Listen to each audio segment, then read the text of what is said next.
സുഹൃത്തുക്കളെ, സഹോദരങ്ങളെ, എല്ലാവർക്കും ന്യൂസ് കേരള TVയിലേക്ക് സ്വാഗതം.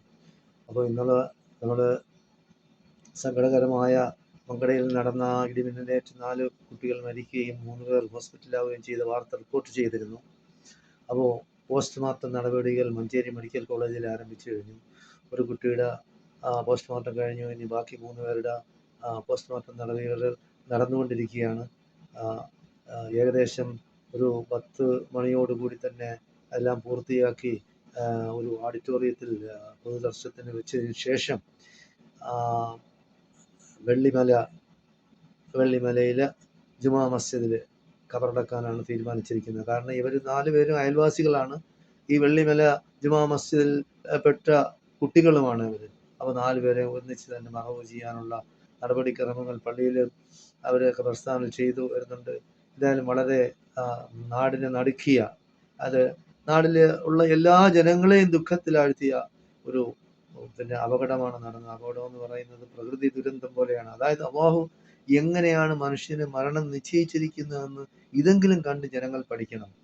അപ്പോൾ മിക്കവാറും ആൾക്കാർ വൈകുന്നേരങ്ങളിൽ ഈ വ്യൂ പോയിന്റിൽ പോയി ഇരിക്കാറുണ്ട്. വൈകുന്നേരങ്ങളിൽ ചായയും കുടിച്ച് അങ്ങനെ സുറ പറഞ്ഞിരിക്കാറുണ്ട്. അങ്ങനെ ഈ കുട്ടികൾ പോയതാണ്. അപ്പോൾ പെട്ടെന്നാണ് ഈ മഴയും പേമാരിയും കാറ്റുമൊന്നും അല്ലല്ലോ, ഇടിമിന്നലാണ്. ഇടിമിന്നൽ എന്ന് പറയുമ്പോൾ ഏത് സമയത്ത് എവിടെ ഉണ്ടാക്കാം. അപ്പോൾ ഉയർന്ന പ്രദേശങ്ങളിലാണ് സാധാരണ ഇടിമിന്നൽ ഏൽക്കുന്നത്. അങ്ങനെ ഈ കുട്ടികളുടെ ദേഹത്ത് ഏൽക്കുകയാണ് ചെയ്യുന്നത്. അപ്പോൾ ഇവർ 7 പേരുണ്ടായിരുന്നു. 4 പേര് മരണത്തിൽ കൊണ്ടുപോയി. 2 പേര് മെഡിക്കൽ കോളേജിൽ വെച്ചും ആദ്യം 2 പേരാണ് മരിച്ചത്. അതിനുശേഷമാണ് ബാക്കി 2 പേരും കൂടെ മരിക്കുന്നത്. 3 പേര് മെഡിക്കൽ കോളേജിൽ തന്നെ, മഞ്ചേരി മെഡിക്കൽ കോളേജിൽ തന്നെ ചികിത്സയിലായിരുന്നു. എന്തായാലും അവരെ ഇന്നലെ തന്നെ പെരിന്തൽമണ്ണ മൗലാന ഹോസ്പിറ്റലിലേക്ക് മാറ്റി. ഇപ്പോൾ അവരുടെ നില വലിയ തൃപ്തികരമാണ്. അവർ ചായയൊക്കെ കുടിച്ച് പ്രശ്നങ്ങളൊന്നുമില്ല.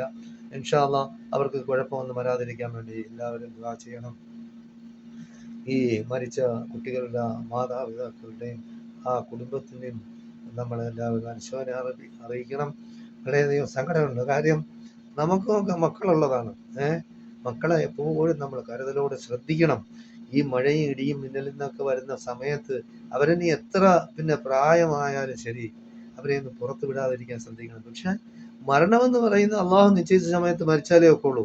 അതൊരു കാരണമായിട്ട് നമ്മൾ എടുക്കണ്ട. പക്ഷെ എന്നിരുന്നാലും ശ്രദ്ധിക്കാനുള്ള നമ്മൾ ശ്രദ്ധിക്കണം. ബാക്കിയെല്ലാം പടച്ചവന്റെ തീരുമാനത്തിന് നമ്മൾ വിട്ടേക്കുക.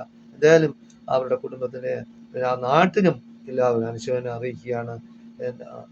ജയ് ഹിന്ദ്, ജയ് ഭാരത്.